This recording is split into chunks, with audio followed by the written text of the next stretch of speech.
Alright, going to start hooking up the turntable. Like I said, I'm just going to go ahead and set it up for manual drive. I only have one switch at the moment, so I can only set up one track.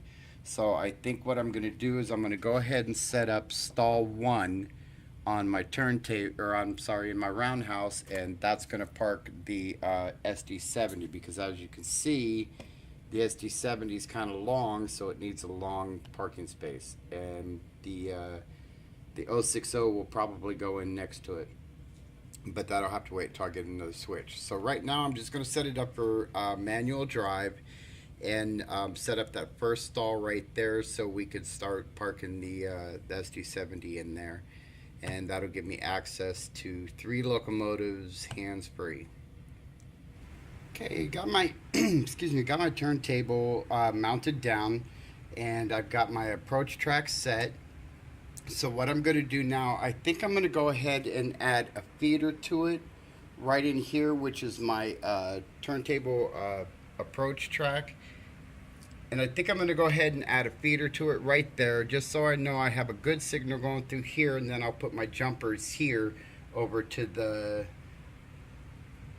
track, or the turntable track. Okay, got the feeder wire there hooked up and got the approach track cut down, and the table is mounted.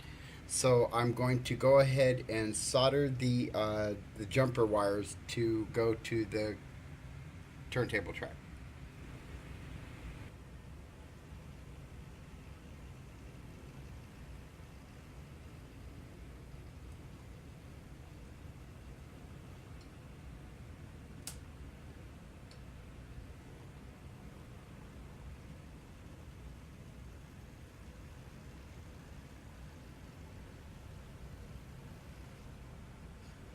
Turntable is hooked up.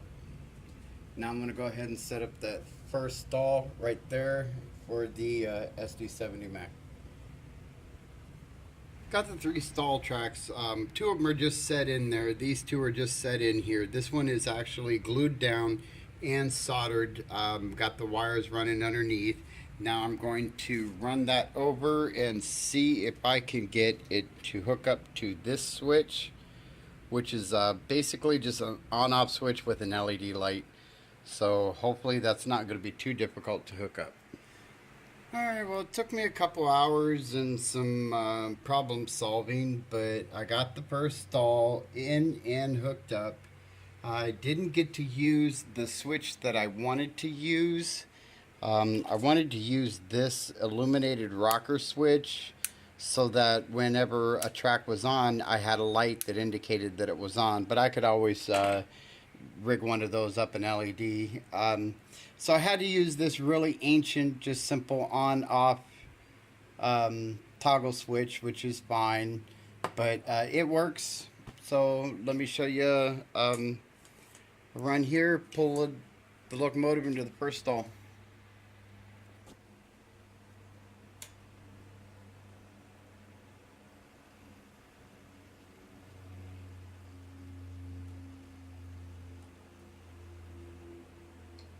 And it's hand crank, so I'll be right back.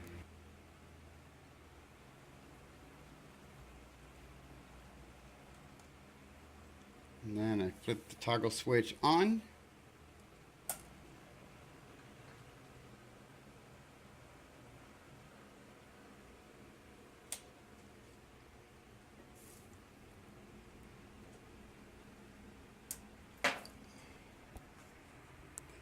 And there it is, in the first stall.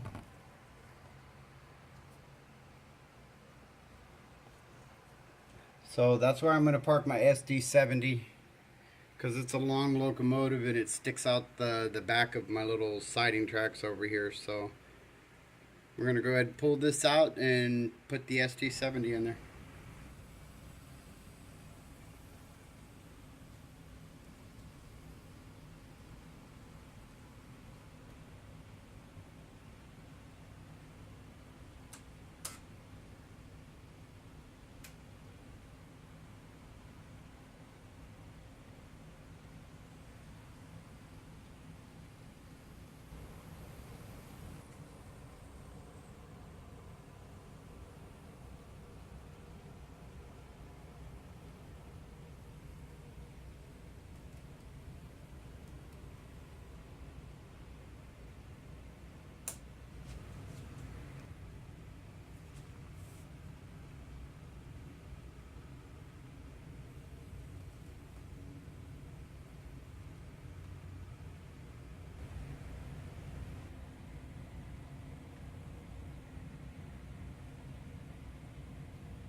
First all sucked up.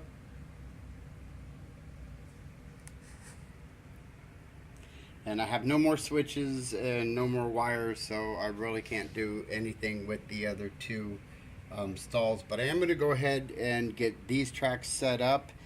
They won't be wired or anything yet, or hooked up to switches obviously, but I am going to go ahead and get them set up so when I do get switches and wires, I can just go ahead and solder and run those and I'll be all set.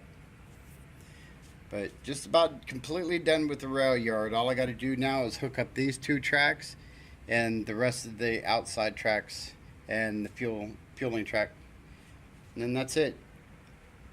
The rail yard will be done and ready for details.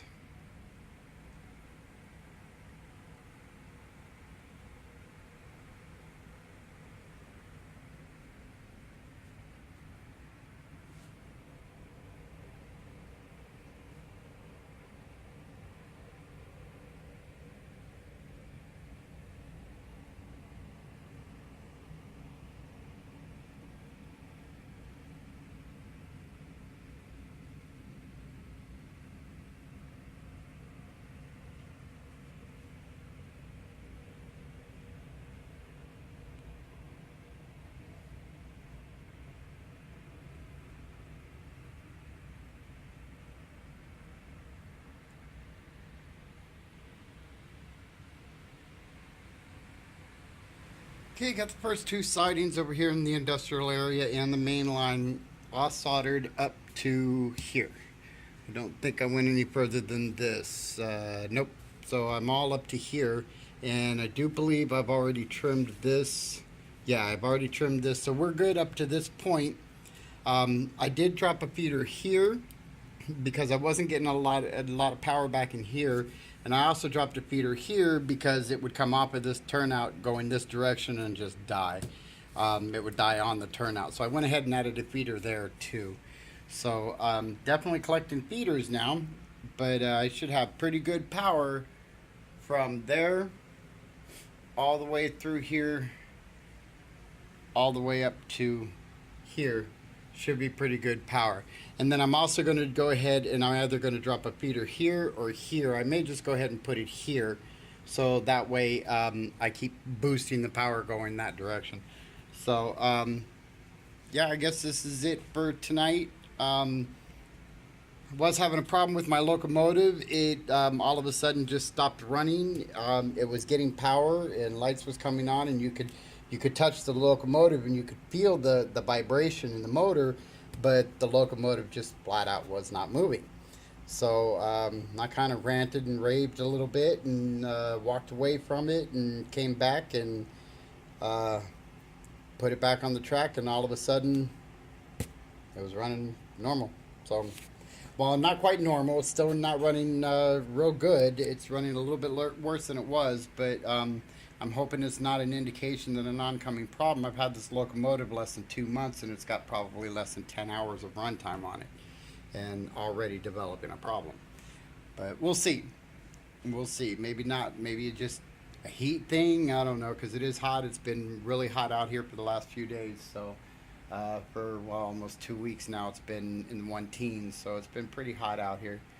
But moving along, and now I go on to this this siding here, that turnout, and this siding here, which is TBA1, and then get those done and move on down the line. I also went out today, got some more liquid nails, so tomorrow I can go ahead and start getting that glued up some more, because once I get done with the industrial area here, it's going to be real easy soldering all the way up into here, because I don't have another turnout until I get the military base. One more on the farm, and then there's not another one until I get up there on the mine, and then after the mine there's no more, and then it's just soldering track, and that's really simple. But we're getting there. This is all track work is done, ready for paint, securing track, and details.